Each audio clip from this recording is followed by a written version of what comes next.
할렐루야. 부활절 세 번째 주일입니다. 부활절에서 오순절까지 이어지는 50일, 이 기간은 교회력에 있어서 가장 중요한 기간이라고 할 수가 있겠습니다. 이 기간을 일컬어 기쁨의 50일이다 라고 말합니다. 기독교 역사에서 가장 오래된 절기이고 또 가장 깊은 절기입니다. 그래서 교회에서는 전통적으로 이 기간에는 금식과 무릎 꿇는 것을 금했습니다. 그 이유는 기쁨의 잔칫날과는 어울리지 않았으니까요. 또 하나, 이 기간에는 성찬식을 할 때도 예수 그리스도의 고난과 죽음을 묵상하는 그런 무거운 성찬식이 아니고 예수님이 부활하심을 기뻐하는 기쁨의 잔치와 같은 성찬을 행했습니다. 그래서 우리 교회도 지난 부활주일에 기쁨의 잔치로서 성찬식을 했습니다. 더불어서 이 기간에는 예수님의 부활하신 이 기쁜 소식을 널리 전하고자 전도도 많이 하고 또 사랑의 섬김도 많이 베풀었던 그런 기간입니다. 여러분, 신앙의 본질이 무엇일까요? 저는 기쁨이다, 이렇게 말씀을 드리고 싶습니다. 부활하신 예수님을 믿으면 기쁨이 임합니다. 부활하신 예수님을 믿으면 그 인생이 바뀝니다. 기뻐할 일 없던 인생이 기쁨으로 가득 차게 됩니다. 웃을 일 없던 얼굴에 웃음꽃이 가득 피게 됩니다. 우리 한번 서로 이렇게 인사 한번 나눠보시겠습니까? 웃을 일 많으시기 바랍니다.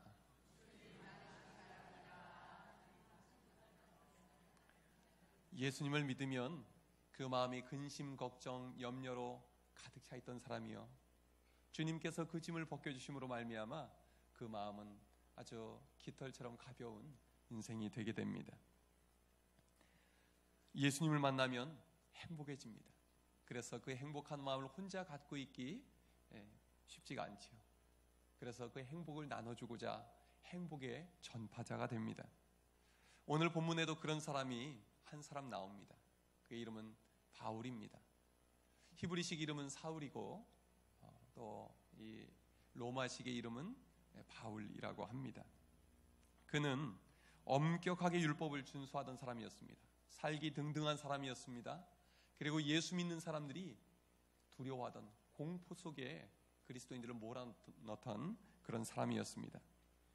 그런데 어느 날 그의 인생이 180도 바뀌어버립니다. 바울이 쓴 서신 중에는 항상 기쁨이라는 그런 말들이 종종 등장을 하게 되는데요, 그 중에서 빌립보서는 기쁨의 서신이라고 별명이 붙어 있습니다. 4장밖에 안 되는 짧은 서신인데요, 그 안에는 기쁨과 관련된 낱말이 16번이나 나옵니다. 바울은 기뻐하고 또 기뻐합니다. 그는 기쁨이 가득한 사람, 이 기쁨을 나누고 싶어서 견딜 수 없는 사람으로 변화되었던 것입니다. 무엇이 바울을 이렇게 기쁨의 사람으로 바꾸어 놓은 것일까요? 어떻게 그는 기쁨으로 가득 찬 사람이 된 것일까요? 오늘 본문을 통해서 그 비결을 함께 살펴보고자 합니다. 첫 번째, 따라 보시기 바랍니다. 내게도 보이셨느니라. 8절의 말씀을 다시 한번 읽겠습니다. 시작. 맨 나중에 만삭되지 못하여 난 자 같은 내게도 보이셨느니라. 아멘.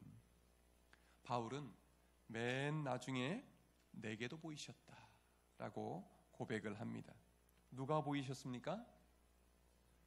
그 이어지는 내용들을 쭉 살펴보니까 이제 3절 이하에 보면은요, 성경대로 그리스도께서 우리 죄를 위해 죽으시고 장사 지낸 바 되셨다가 성경대로 사흘 만에 다시 살아나사 내게도 보이셨느니라. 바울의 인생이 180도 바뀌게 된 계기는 십자가에 죽으시고 다시 사신 예수 그리스도와의 만남 때문이었습니다. 그 전까지 그는 철저하게 예수 신앙을 반대하는 사람이었습니다. 그는 예수님의 부활을 믿지 않았습니다. 예수님을 믿는 사람들을 혐오했습니다. 그래서 이런 사람을 극혐 이렇게 말을 하죠.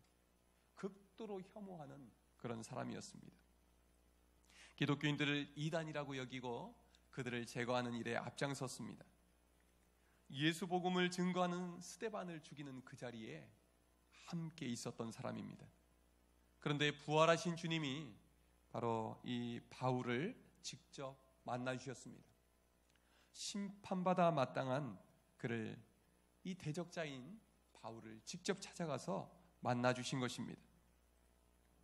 바울이 예수님의 제자들을 체포하러 가기 위해서 다메섹으로 가는 도중에 주님이 그를 찾아오셨습니다. 강력한 빛과 함께 주님의 음성이 들렸습니다. 사울아 사울아, 내가 어찌하여 나를 대적하느냐? 나는 내가 핍박하는 예수다. 이 바울의 히브리식 이름을 불러주시면서 그에게 네가 나를 왜 핍박하느냐? 나는 네가 핍박하는 예수다. 거짓말 같았던 일이 일어났습니다. 예수님이 부활하셨다는 얘기를 거짓말로만 알고 지냈습니다.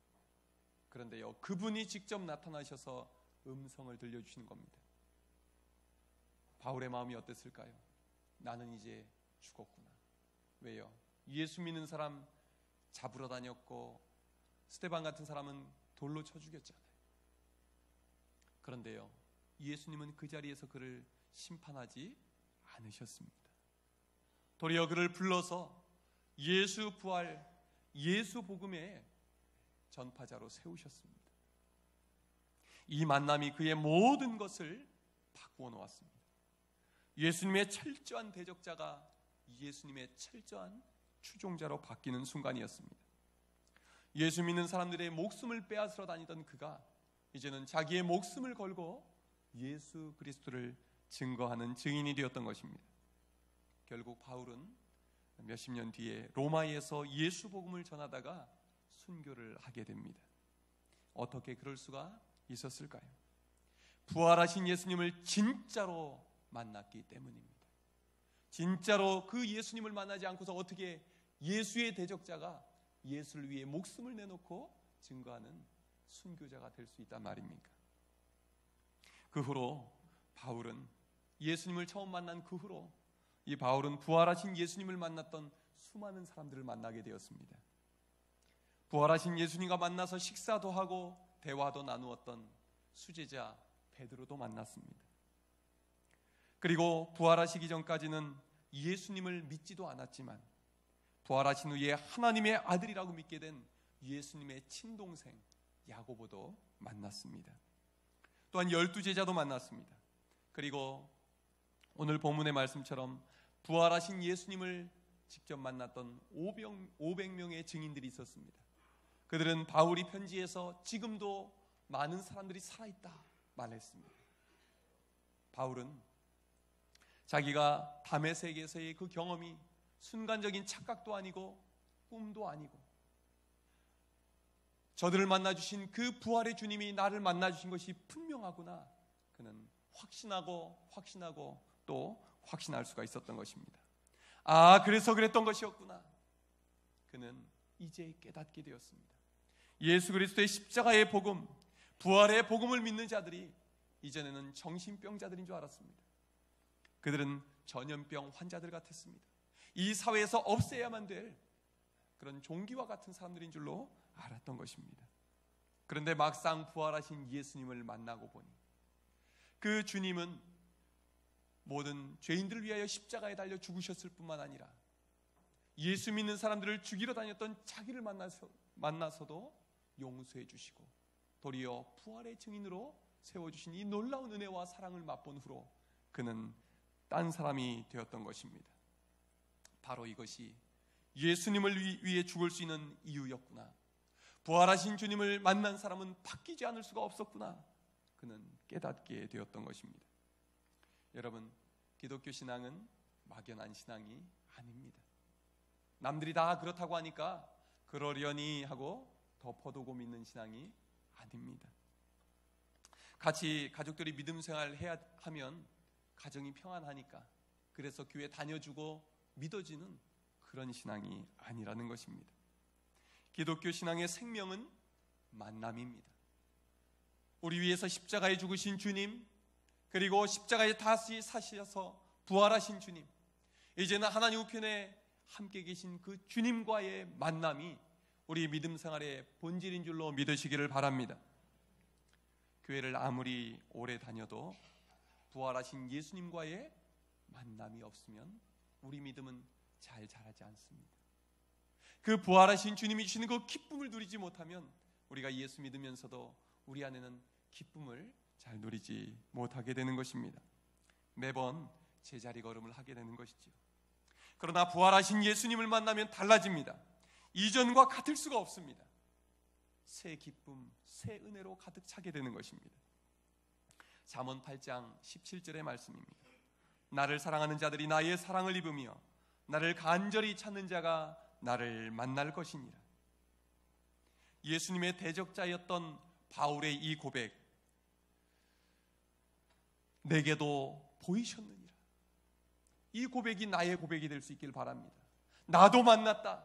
부활하신 주님이 나도 만나주셨다. 이 고백을 할 수 있도록 오늘 잠언의 말씀처럼 우리 주님의 사랑을 간절히 구하고 부활하신 주님을 다시 만나기를, 이 부활하신 주님을 꼭 만날 수 있기를 간절히 사모할 때에 우리 주님이 우리를 만나주시고 변화시켜 주실 줄로 믿습니다. 바울이 기쁨의 사람으로 바뀐 두 번째 이유는 무엇일까요? 따라해 보시기 바랍니다. 하나님의 은혜로라. 10절 함께 읽겠습니다. 시작. 그러나 내가 나 된 것은 하나님의 은혜로 된 것이니 내게 주신 그 은혜가 헛되지 아니하여 내가 모든 사도보다 더 많이 수고하였으나 내가 한 것이 아니요 오직 나와 함께 하신 하나님의 은혜로라. 아멘. 바로 앞에 9절에서 바울은 이렇게 고백합니다. 나는 사도들 중에서 가장 작은 자다. 나는 본래 하나님의 교회를 핍박하던 자다.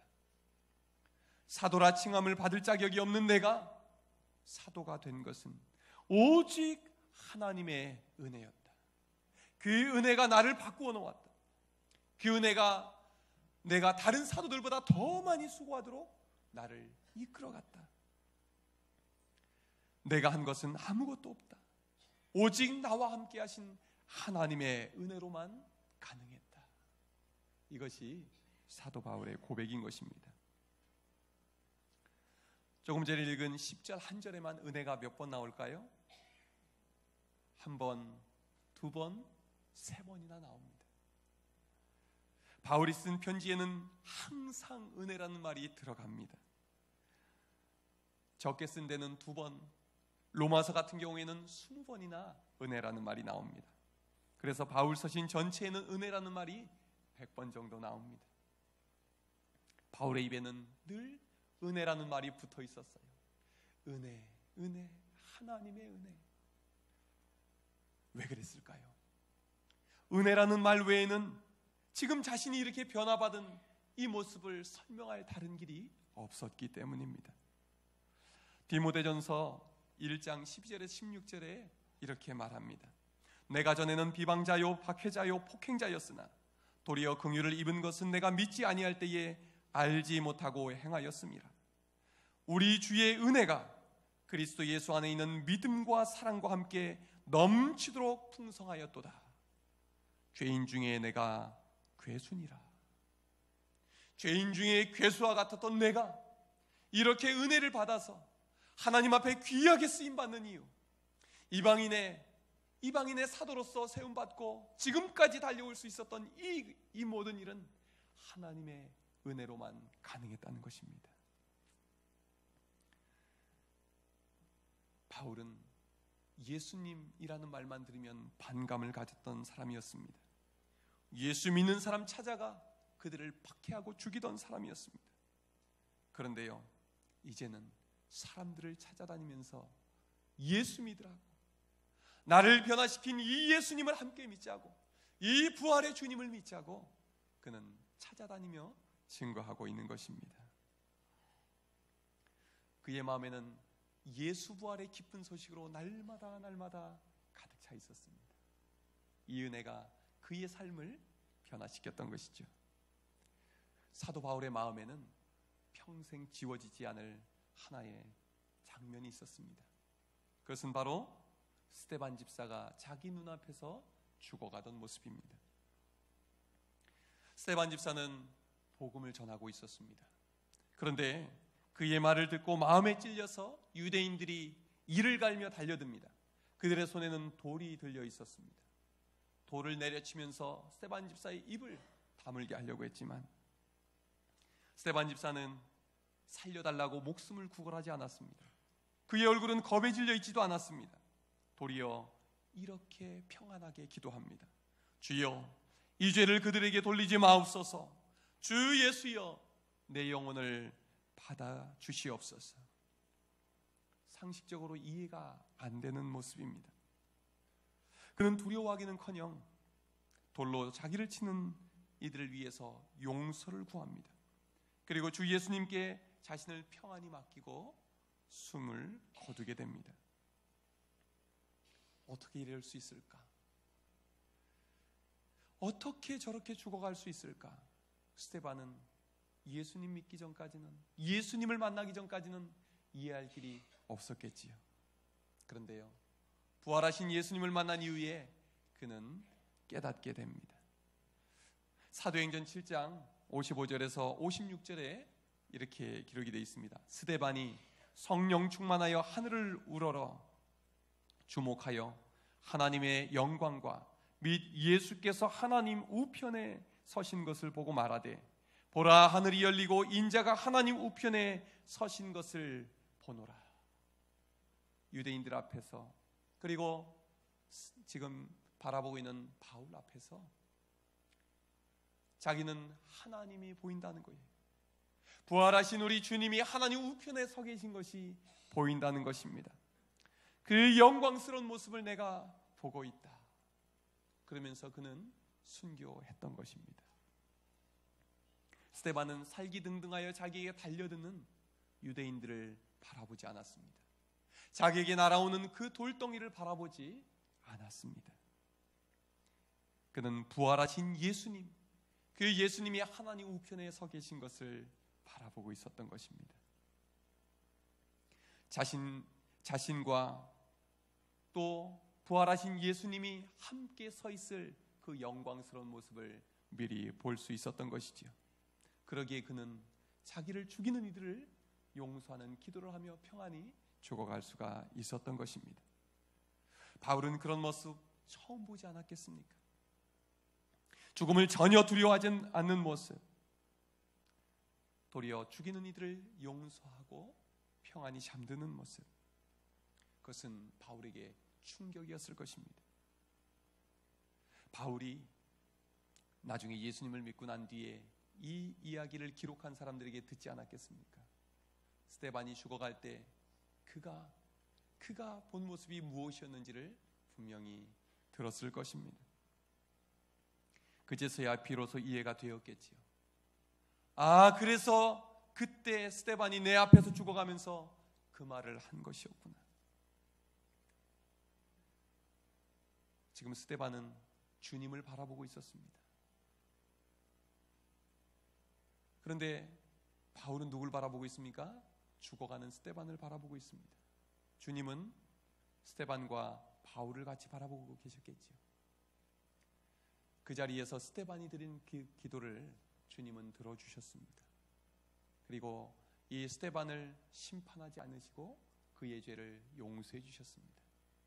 직접 찾아가 그를 만나 주셨습니다. 이방인의 사도로 세워 주셨습니다.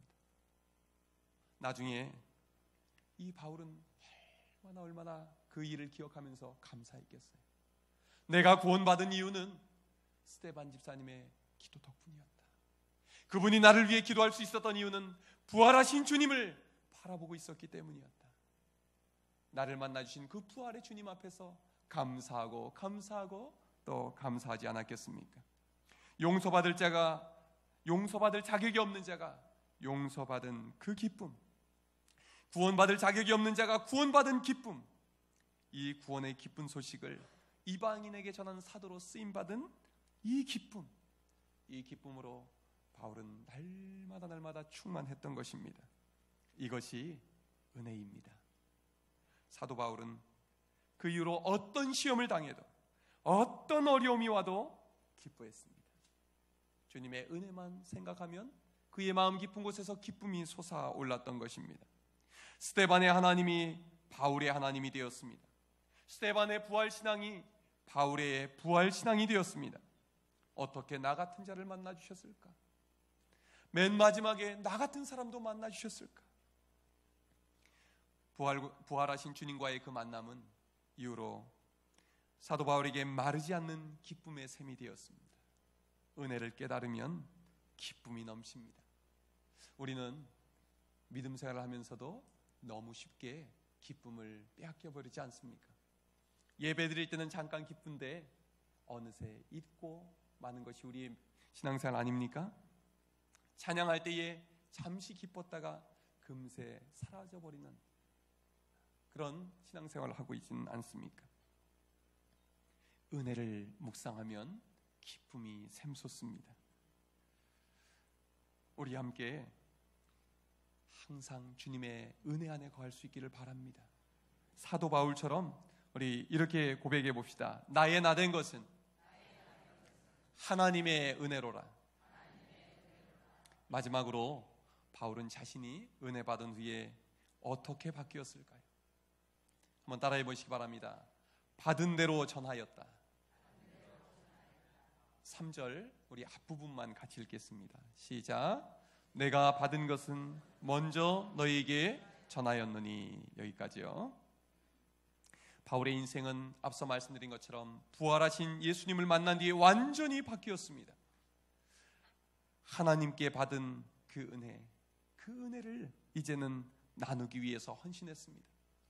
부활하신 예수님과 만난 이 기쁨을 전하는 일에 모든 것을 다 쏟아부었습니다.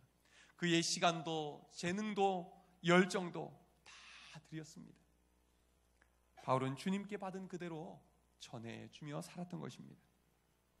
12절에서 바울이 말합니다. 너희 중에서 어떤 사람들은 어찌하여 죽은 자 가운데서 부활이 없다 하느냐. 지금 이 편지를 받고 있는 고린도 교인들 중에도 교회는 다니는데 에이 그래도 그렇지 어떻게 죽었다가 다시 살아나, 그런 의심하는 사람들이 있었던 것 같습니다. 14절 15절에서 바울이 말합니다. 그리스도께서 만일 다시 살아나지 못하셨으면 우리가 전파하는 것도 헛것이요 또 너희 믿음도 헛것이며 또 우리가 하나님의 거짓 증인으로 발견되리니 우리가 하나님이 그리스도를 다시 살려주셨다고 증언하였습니다. 만약에 부활이 거짓말이라면 우리가 전파하는 이 모든 것은 헛것이라고 말합니다. 내가 지금 헛것을 전하고 있겠느냐 말하고 있는 것입니다. 19절에서 또 말합니다. 만일 그리스도 안에서 우리가 바라는 것이 다만 이 세상의 삶뿐이면 모든 사람 가운데 우리가 더욱 불쌍한 자이리라. 만약에 부활이 없다면, 이 세상의 삶이 전부라면 세상 모든 사람 중에 제일 불쌍한 사람들이 바로 우리다, 그렇게 말하는 것입니다. 왜 그럴까요? 남들은 일요일이면 마음껏 즐기는데 그리스도인들은 그러지도 못하고 주일 성수합니다. 다른 사람들은 화가 나면 성질 부리고 자기 마음대로 하는데 예수 믿는 사람들은 성질을 죽이고 삽니다. 주님을 닮아가야 되니까 그렇지요. 자기 하고 싶은 거 다 하고 자기 마음대로 사람들은 살아가는데요, 우리는 절제하고 먼저 양보하고 먼저 용서하고 먼저 사랑하고 그렇게 살고자 애쓰는 것이죠. 그런데요, 부활이 없다면 이 모든 것이 무슨 소용이 있겠습니까? 다 부질없는 짓이라는 것이죠. 그런데 바울은 20절에서 담대하게 말합니다. 그러나 이제 예수 그리스도께서 죽은 자 가운데서 다시 살아나셨다. 잠자는 자들의 첫 열매가 되어 주셨다는 것입니다. 이 말은 무슨 말일까요? 내가 부활하신 주님을 만났다.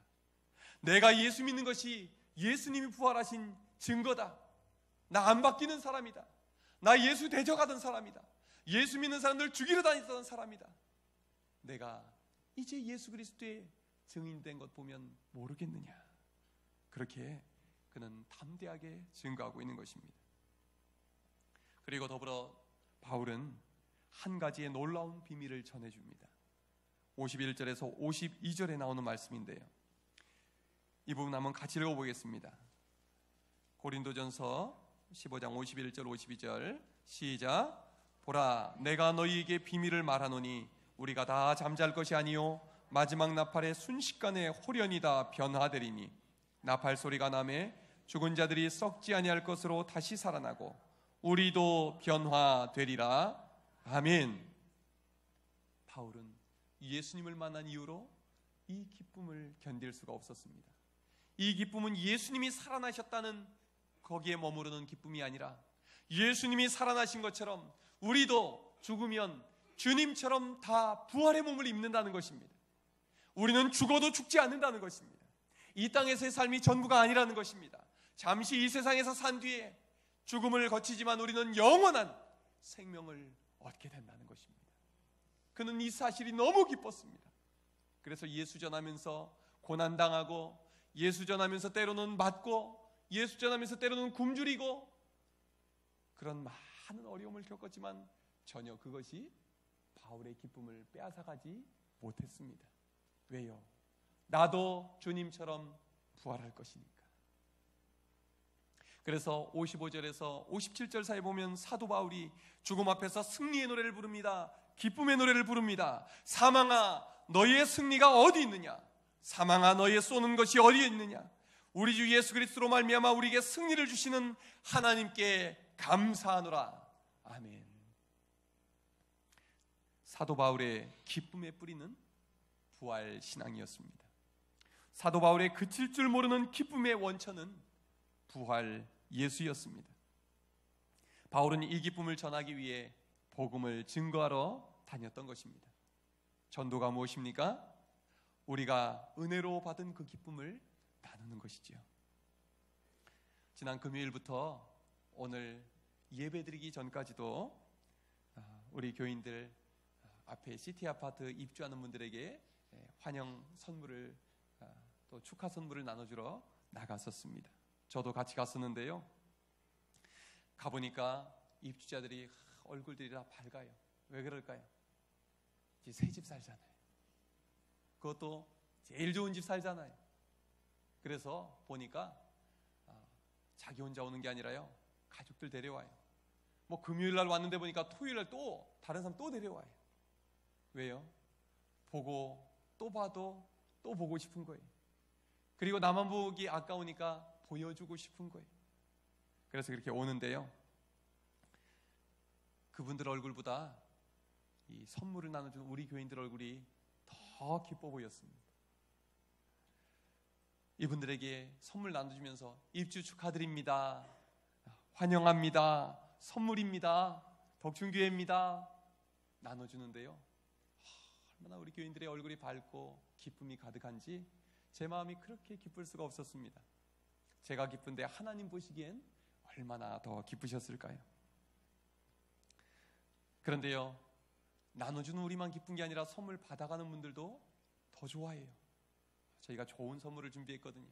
그랬더니 남편 것도 달라고 한 집 하나씩 주려고 가져갔는데 뭐 또 달라고 뭐 한 집 뭐 두세 개씩 받아간 집도 있는 것 같아요. 어제 왔다 받아간 분이 그 다음날 와서 또 받아간 분도 또 있는 것 같아요. 그래도 우리는 기뻤습니다. 왜요? 우리의 환영하는 마음, 축복하는 마음, 우리 이웃이 될 분들을 반겨주는 그 마음이 얼마나 기쁜지 그분들도 그 마음을 알았던 것 같아요.